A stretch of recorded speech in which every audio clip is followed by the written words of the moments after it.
Vayaker Yosef et Achav vehem lo hikiruhu. Joseph recognized his brothers, but they did not recognize him. Here stood Joseph, with his brothers bowing to him, just as he had told them they had in a dream. But although they looked at him, they did not realize who he was. When they sold Joseph to be a slave, he was only 17. But it wasn't just that he had grown up. The difference between 17 and 30 is not so drastic to be enough to make him unrecognizable even after extended interaction. He hadn't just matured. He had changed in virtually all aspects of himself. The last time they saw him, he was a poor Hebrew shepherd. He had longer hair, he spoke Hebrew, he spent all of his time around sheep. The man before them was an Egyptian elite. He had his hair shaved in the Egyptian fashion, he spoke Egyptian, he wore fancy jewelry, including Pharaoh's ring, which signified that he was Pharaoh's right hand man. The man in front of them was, for all intents and purposes, an Egyptian. He looked like an Egyptian, he spoke like an Egyptian, and he was in a position of authority in the Egyptian government. There was no reason to believe he had ever been anything other than Egyptian. After all, if it looks like a duck, swims like a duck, and quacks like a duck, then it probably is a duck.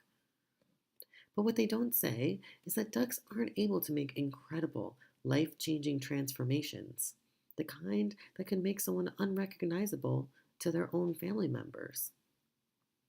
Joseph recognized his brothers, but they did not recognize him. Joseph had changed in virtually every way that was recognizable, but he was still Joseph. We don't talk about the anguish that Joseph must have felt at this moment, standing right in front of his brothers, yet totally unseen. They look at him, but they don't see him. He hasn't seen them since they threw him in a pit and sold him to some passing Midianites, and now they are bowing before him, just as he said they would. In those 13 years that had passed, he probably wondered what it would be like if they could see him now. Maybe he had anticipated that they wouldn't recognize him. Or maybe he had anticipated hugs and tears. Most people don't have any idea what it would be like to be standing face to face to a relative who, in sound mind, looks right at you and doesn't recognize you, who talks to you for a bit and continues to not recognize you. Most people haven't gone through a transformation so drastic that they would no longer be recognized by people who had known them before. I had that experience a couple weeks ago. I was at a second cousin's engagement party, and the whole extended family was there. My great uncle, while not young, has a sharp memory. We were sitting at the same table and we had been chatting when he stops and looks at me for a minute before saying, "You know, you look very familiar, but I don't think we've met before." Again, there's nothing wrong with his memory. It's just that the last time he saw me was probably 4 years ago, and I was still a woman then. I haven't changed my name, so I just said, "You know me, it's Ariel." It took a second for my words to register, and there was a flash of recognition in his eyes. He blinked and nodded and said, "Is your hair darker?" I could tell that he still couldn't recognize me, but he had been told about me, and now he understood why he didn't recognize me. Joseph recognized his brothers, but they did not recognize him. Generally, when people aren't recognized by their family, it's because their family has changed. People get older, people become unwell. It is less common for the unrecognized one to have been the one to change. As Joseph stood there with his shaved head, his fancy jewelry, his Egyptian dialect, his brothers automatically assumed that he was Egyptian. And he was Egyptian, but he hadn't always been. They couldn't see that they were looking at their own brother because they couldn't believe that a Hebrew could become an Egyptian.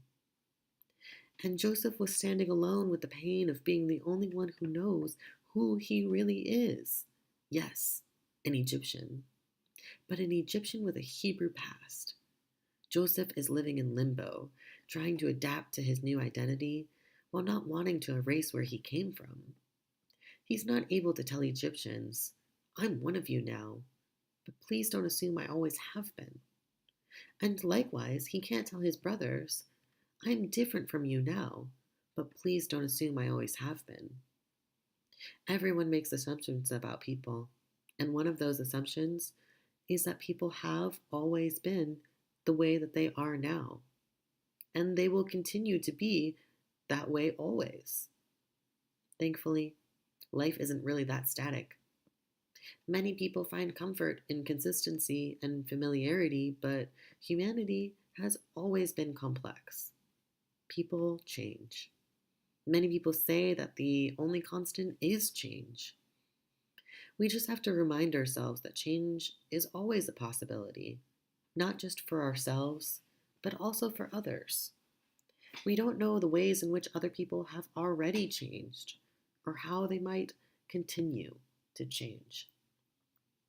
And sometimes those assumptions that we might make about people's inability to change might make us not even able to recognize what's right in front of us.